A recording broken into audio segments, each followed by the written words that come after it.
win. I am down and willing, so I will find a way. It took a minute, now it didn't happen right away. When it get hot in the kitchen, you decide to stay. That's how it winners made. Stick a fork in the hater on my dinner plate. I walk into the fire like it's just a bit of flame. I switch my style up, watch the money pile up. I'ma get rich or die trying. What's going on, everybody? Welcome to the Clydesdale Media Podcast. My name is Scott Schweitzer. I'm the Clydesdale. We are so honored and privileged to have with us Saxon Panchik. What's going on, man? What's going on, man? It's always a pleasure. Are you I back love in? to get on here You and talk back with in you. the OH? OHIO? Yeah. So what's funny is I love having you on because it's like a piece of home, right? You grew up in Pittsburgh. I grew up just outside of Pittsburgh. You still have a little bit of the accent. And when I talk to your dad, he still has all the accent. But like it's just like a little piece of Western Pennsylvania, man. Oh, absolutely. I'm actually out in PA here now. So it's like home being in PA. It's a special place. It is. Yeah, there's nothing like it. Love the hills, it just has a different smell. It does. It does. And the people are all the same, no matter where you are. Yeah, they are. They are. So we caught up a little bit before the Syndicate Crown. You told me you were ready. You came out guns a-blazing at Syndicate Crown with a third place finish to start off the weekend. What data did you learn during that weekend that you are now implementing into games training? Yeah, I think going into that weekend, the workouts, they played out exactly. I don't want to say they were the feelings that I had through them and how it was going to reflect the leaderboard for everybody is pretty much exactly what I thought, right? Like fitness is determined on those first three events. Execution is determined on those last three events. And that's it.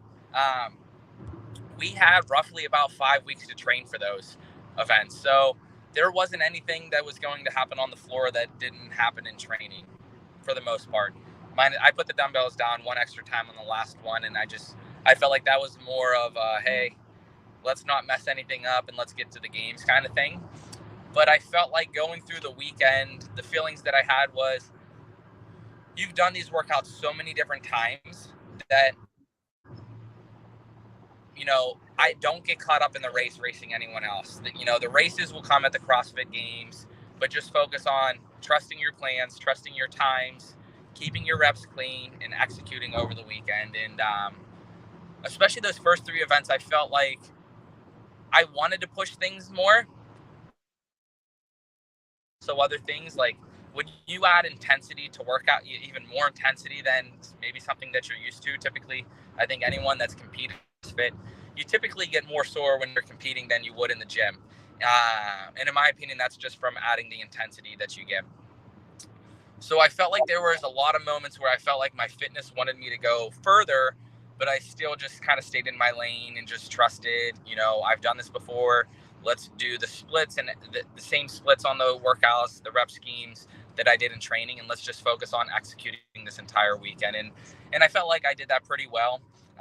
I felt like there was definitely some more risk that I wish that I took. But again, I think those risks will come more at the CrossFit Games. For me, after missing last year, a lot of it was, hey, I need to get back here. I need to get back on track. And, I was able to do that.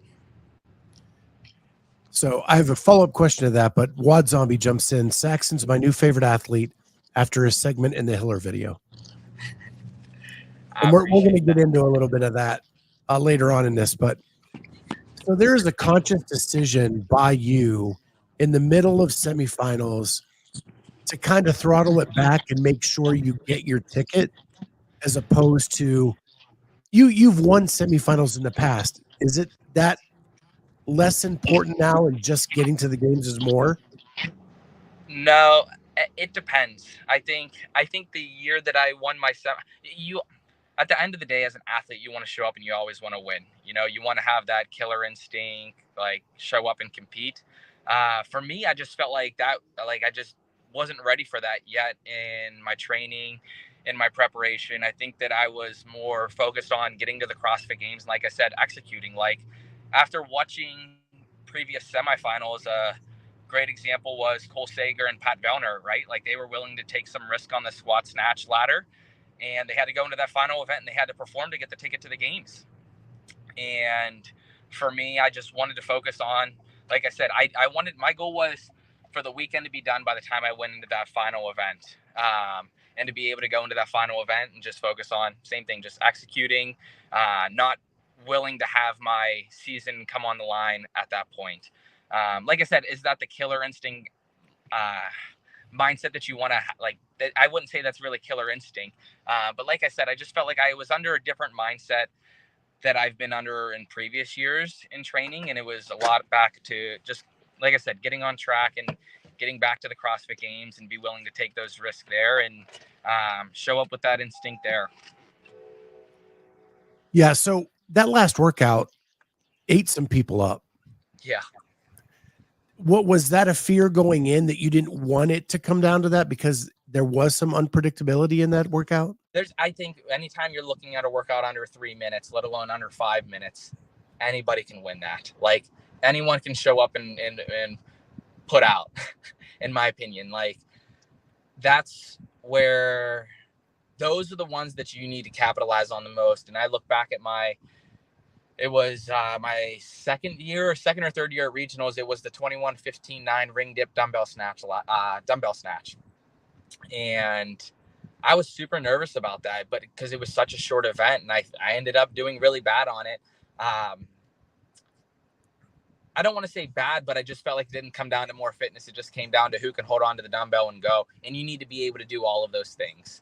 That whenever it comes down to 20-minute chipper, the run and clean and jerk, that's fitness, right? Like you look at the front squats, toes to bar double unders, like don't put your hands on your knees. Like when you want to stop and you want to slow down, we're talking fitness. When we're talking pedal down, like that's just who's willing to show up and put out. And like I said, everybody can show up and put out. And those are the ones that you need to even show up and put out more than anyone else in order to not have those slip ups. Like I would say, even if you have a games athlete, even on your worst day at like a semifinal level, like you should still be able to put up a decent score on, a long chipper or something that's going to come down to more of that fitness.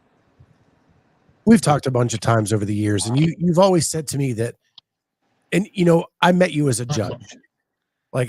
So you've always said to me that you never want the judge to make the tough call. Right. Right. You want your movement standard to be so good that they never have to question it. That last event, because it was so short, some people lost their chance because of a judge's call. Right. And like I said, that was my whole thought going into that, was like, you don't want it to come down to, like, at the end of the day, a judge's call. Like, and if it does come down to a judge's call, I hope you put yourself in a position that you can get through that. Like we're talking 5 events already, that, you want to put up. And that's what was kind of my whole thought was for the whole weekend was I want every point possible before you get to that short workout, because you're going to want them if something was to happen, right? Like if you were to, like, Colton Mertens got no rep on his muscle ups, like, were they good? Maybe, maybe not. Like, you know what I'm saying? Like anything can happen with a judge and with a standard. Like, don't put yourself in a position where that's going to come down to somebody else. And it's easy in a short workout like that. Like a judge could make a bad call, but like at the end of the day, it's not going to matter when it's all said and done. Like the season will continue to go on. So just don't put yourself in a position like that. And it's easier said than done. Like, things come out, it's easy to, like, I remember during the snatch ladder this year, I missed a snatch at 245. It was easy for me to want to look to the left and to the right of me and be like, well, this isn't what happened in training. Is anyone going to pass me? For me, I just focused on, hey, let's slow things down and let's not have any more missed lifts. And there was somebody to the left of me willing to take the risk, and they missed the snatch twice. And I was able to get in ahead of them just by me staying in my own lane and executing and being able to adapt on the go. Like it's the semifinal workouts this year, you couldn't have any big mess ups. Like if you were fit, you were going to be in the top 10, like top 10 to top 15. Like, and that's going to be determined by anywhere from 5 to 10, maybe 15 seconds is the difference between winning the event and taking 15th in the event. that you need to be able to capitalize and take as many of those points as you can early on in the weekend. I talked about it like Monopoly, right? Like you want to get everything you can early. Yeah. Yeah. Yeah. That's the key to Monopoly, man. Be the landlord early and take everybody else's money. Yeah. So I want to switch subjects to, we were going to do this at noon Eastern, but you were actually on a call mentoring the young athletes in the space. And there's a mentorship program through the Pit Fitness Ranch and their teen program. What do you feel a responsibility to pass down your knowledge to the up and coming athletes? Absolutely. Yes, no doubt. These guys are the ones that are going to be shaping the sport, in the future. And, it's hard for me to believe that I'm 28, right? Like you look, Rich Froning retired when he was 26, 27. But you look at like Vellner and Fikowski and these guys, they're, in their mid 30s almost.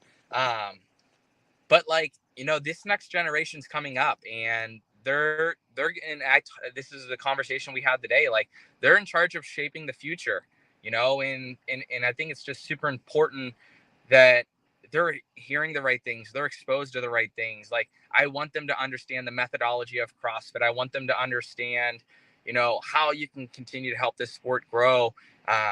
Not just the sport, but even like being inside the affiliate and help other people along the way. Like that's how I got to where I am today. Not necessarily, and this is just, again, speaking from my own opinion, not just sitting in my, and I've spent a year where I spent a year training for the games in my own home gym with no one else around.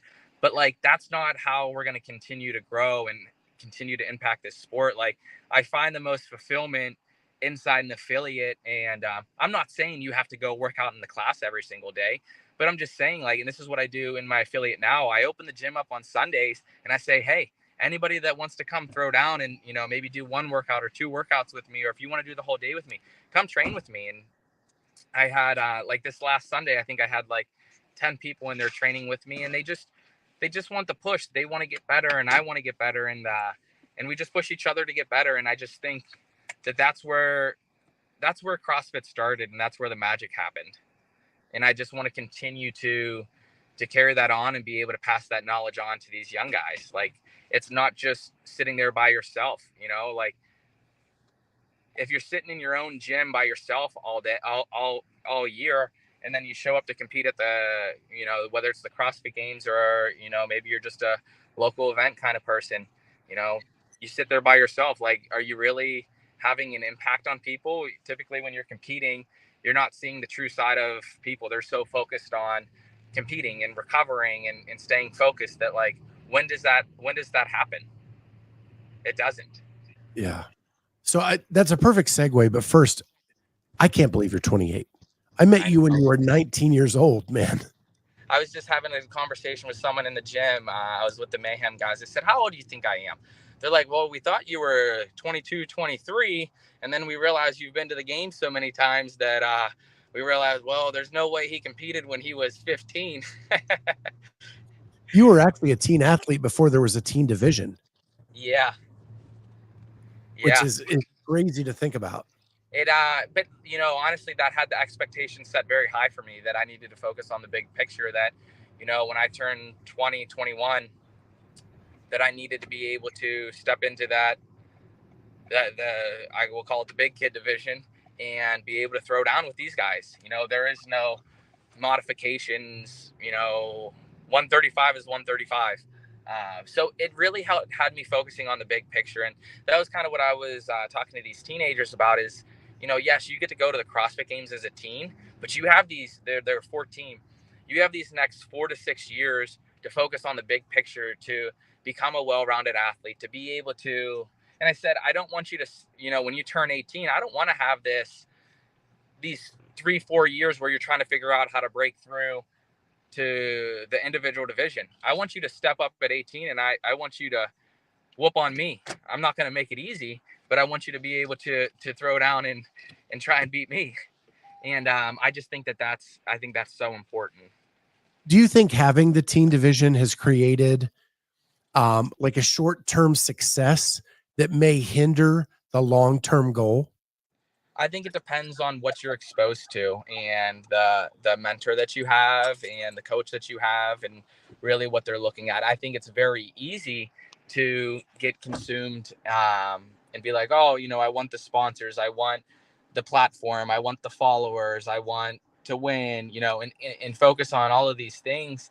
And it could very easily be temporary if you're not focused on becoming a well-rounded athlete overall and being able to make that transition. Like the teenage division is very temporary. And those years, and I told these guys today, I said, I remember when I was 12 years old and I started CrossFit, and I'm 28 here today talking to you guys. You're the same age when I started, and those years go by fast.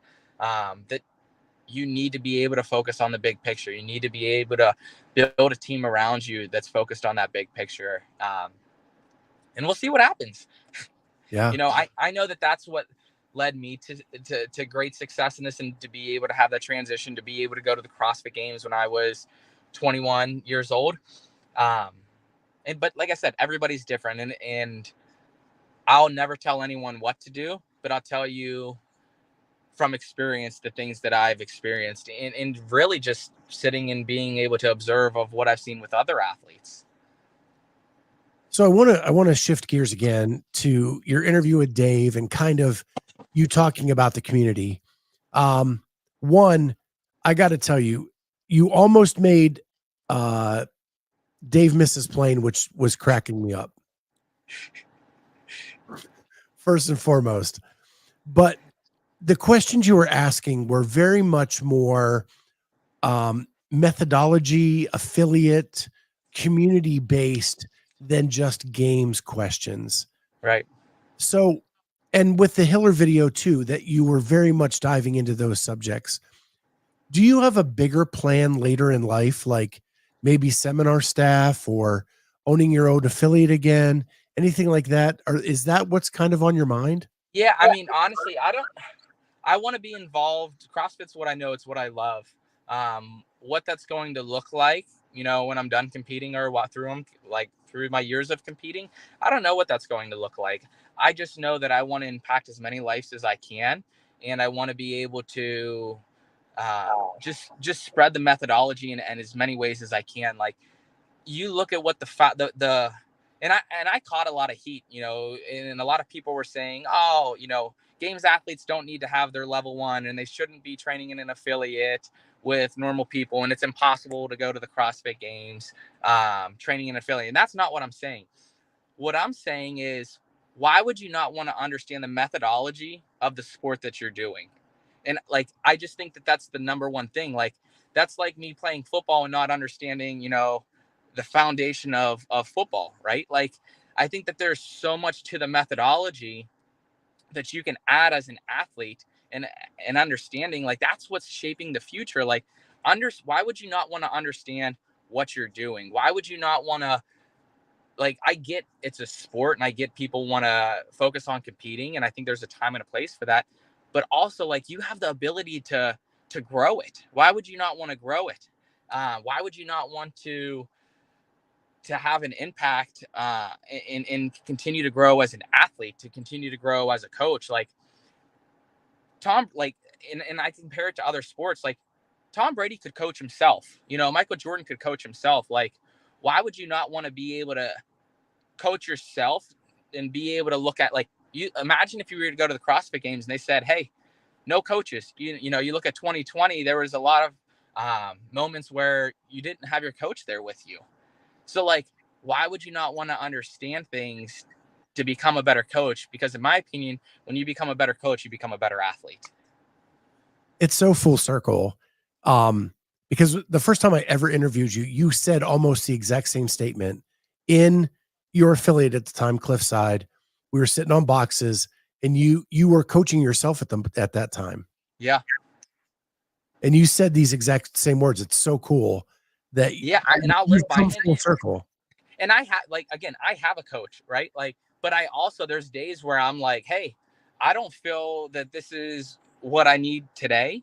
I can be able to change this and understand programming to be able to adapt things. Like, and I talked about this on Dave's interview, is when I programmed for myself, I would say 80% of the stuff that I was doing was based off of benchmarks, whether it was hero workouts, whether it was girl workouts, or whether it was just benchmarks that CrossFit had. Like, you look at JT is a great combo, right? You're pushing in every direction.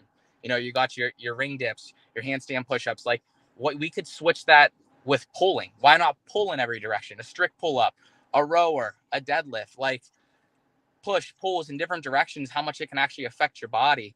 Like, and that's how I program for my affiliate as well. But to me, I think it's very important to be able to understand these little things as an athlete, right? Like, if we were to see a 21-15-9 at the games of rowing, deadlifts, and pull-ups, most people would be like, oh, like that's a super simple workout. But you don't understand, you're pulling in every single direction, how much it's actually going to fatigue you. Like, were you ever exposed to something like this in your training? Do you understand? Like, I don't think most people would realize that you're actually pulling in every direction until you bring it to your attention. You would just look at it like a typical workout. But I just think it just makes you a better athlete. Like, I just think you should understand what you're doing, why you're doing it. And I just think it's going to help you evolve as an athlete. I would contend that after taking your L1, if all athletes had their L1, we would have less judge controversy. Yeah, and here's the thing. I'm not saying athletes need to go take the test. Just go sit through the seminar. I think that the stuff that you can learn in an L1 is just absolutely incredible. Yeah. Like you think about a sumo deadlift high pull. I'd like to know how many athletes are implementing a sumo deadlift high pull. That's one of the first pulling movements that you learn in the L1. Why do we learn the sumo deadlift high pull in the L1? Well, one, I'll tell you what it will do is it will expose an early arm pull, that if you have an early arm pull and you throw sumo deadlift high pulls in your workout, you're going to be wrecked. Your chances are you're going to fall to pieces in that workout, right? Especially if you can combine it with something very similar to where it's going to expose that. Chances are, I would say, a lot of athletes aren't doing sumo deadlift high pulls. I do them once a week. Wow. When I first started CrossFit, we didn't have rowers. So we sumo deadlift high pulled all the time. And it is such an incredible movement. Yeah. And most people, I'm not saying I enjoy doing them, but I'm just saying, like, the right. Stimulus that you can get from a sumo deadlift high pull and the interference that you can get with other movements is incredible. Yeah. And you're right. It definitely picks up an early pull quick. Yeah. It'll expose you.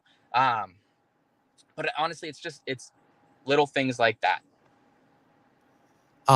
Sarah Cooper says, I'm in the middle of reading the L1 right now.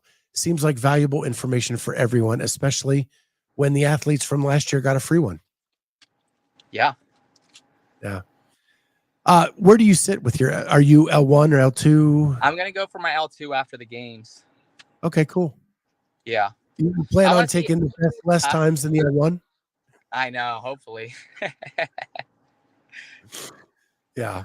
But no, honestly, there was a person on there that I got into a little beef with, and they're like, "You're trying to push this agenda." It's not that I'm trying to push an agenda. It's just that it's something that I want to bring awareness to. That let's all get better. Like there's so many different stages of CrossFit and the methodology that we can understand, and anyone can do exactly what they want. I'm just saying, I think as an athlete, why would you not want to understand what you're doing, especially if you're in the sport of it? Right. Corey Leonard said, no one enjoys doing sumo deadlift high pulls except my 6-year-old, but she also likes shuttle runs. Fair enough. And I would say it may be an agenda, but it's a pretty damn good agenda. Like, yeah, you're pushing getting people healthy, getting the world healthy. That's an agenda I'll be behind. Accuse me all you want. Yeah. Well, I just think, at the end of the day, you look at how many followers that athletes have, and how much you could actually impact people. Like, I laugh at this, this guy wanted to say, oh, Saxon's pushing this agenda, but you also have people pushing sugary drinks. So you're going to be mad at me for pushing health, but yet you have other people out there pushing the complete opposite of health. Like, things that people actually are not putting in their body. So what's really the agenda? Right. It is a good agenda. It's a great agenda. Maybe it's an agenda. What people, you could say that about Greg Glassman in 2001, right? He had an agenda, and it was an amazing agenda. Yeah. That has changed a lot of our lives. I just want to see people get better. I want to see people chase health. I want to, I sat in the airport earlier this week, and I'm just seeing like people with their heads in their phones, their backs are rounding, and like eating potato chips mindlessly, and I'm like, wow, like, is this what everything's turning into, and I want to see that change. I want to see health. I want to see, there was somebody in there running up and down. Like, that's what I want to see. I want to see health. I want to see fitness. I want to see people chase excellence, and anything I can do to continue to help that and create that change, I'm going to be a part of it any way I can. That's awesome, man. I totally commend you for using this platform in that way. And I hope that it becomes contagious and everybody gets the agenda. Yeah, I appreciate it. I want to finish up with a little bit of games talk. The games are 4 weeks away. Are you heading down early at all, or do you think Tennessee heat's good enough? Tennessee, man, I think we were our heat index was like 110, 117. So we're hot in Tennessee. So I'll head down on Monday. Okay. They've announced 2 workouts now. We got Chad as the 7th event. Yes. And the first event is run swim. Happy with those so far? I'm always happy. That's why we train. I'm happy with anything. I'm ready to roll, and really just focus on continuing to bring things full circle and continue to focus on my training. And I trust that the training that I'm doing is going to bring everything full circle, and, whatever comes up, I'm ready for it. I think Chad being on the cut, that'll be, depending on, what that's twisted, like he said, with a twist, that'll be mental. I'm glad everybody gets to experience it though. Yeah. Yesterday on a roundtable, Corey, who's been in the chat, his proposed twist was Fort Worth is known for their cattle drive every day. That basically it's the running of the bulls. You guys get released first, then the bulls, then you race to a field, to a bunch of boxes, and then start your step ups. I love it. It. I had the idea. I thought it would have been cool if they took us I looked up a couple of the lakes there, and I put my guess on the game side. Obviously, we're not doing it with event 1 release, but I thought it would have been cool to do 10 rounds, 100 step ups, 100 meter swim, and everybody just swims out, and there's like 10 buoys, and you got to go around in a buoy and come back in. Keep you cool and keep you moving. That would have been really cool. Yeah. I like that one a lot. Hopefully that's someone hears that. Maybe that's a future games event. Yeah, that would be cool. But who knows? I also thought maybe we could do it on like a pig, because I bet you the pig's about 20 inches, that you would do every 50 step ups, you flip the pig. Yeah. I just had a feeling it wasn't going to be on the football field. Yeah. Well, so Ariel Lowen's husband, his pick was every 50 reps, you do 2 pig flips. And then it turned, that's 20 flips. Yeah. 20 pig flips. That's basically what they do in the games anyway. Yeah. That's what I thought. And you're not going to want to pick that pig up. Right. So are you excited about the new venue? Yeah, I don't really know what to expect with it. I think the one thing that will be different is we only have one venue. I mean, we're obviously going to be on Farrington. I think it's called Farrington Field. But I think when we're getting into whether it's Thursday night or Friday morning, like every event's going to be in there. And I think that that's going to feel a lot more packed than what we're used to, just because it's that single venue. To me, I'm super excited because I've talked to a couple people at CrossFit. It is a plug and play arena. Yeah. It has all the amenities. It's brand spanking new. The floor is bigger than anything we've been on in the past. Yeah. So I think that leaves bigger heats. I think we could be doing some running in and out. Like it looked like that kind of opens up to maybe outside. I think them at the Coliseum testing Helena, I think it was called Helena last year, was a great test to kind of see where the future was going to go with that, where you're able to add a run, but you're able to see the rest of the movements and really see a race. Yeah. And I was there for that. They had drones follow the runners and it was up on the Jumbotron. Yeah. So in the arena, you still got the full feel of the event. Yeah. And I think that I can see some more things like that for sure. Yeah. And But I think coming in from 110 degrees to hopefully like mid 70s, we'll see what that does. Yeah. Yeah. I think the other thing with the big floor is you can bring in bigger gear. Like, right. So what you thought was normally an outside thing might be an inside thing. Yeah. Yeah, for sure. I mean, you think like typically we are used to having a Zeus rig outside. Whether they bring a Zeus rig inside or something else, we shall see. Yeah. Well, thank you so much for jumping on. Sorry about the time confusion and everything. And I appreciate you for being so flexible today. I appreciate it. Thank you for your patience. Yeah. And thank you to everybody in the chat as well. You guys are awesome with the questions. We will see everybody next time on the Clydesdale Media Podcast. Bye, guys.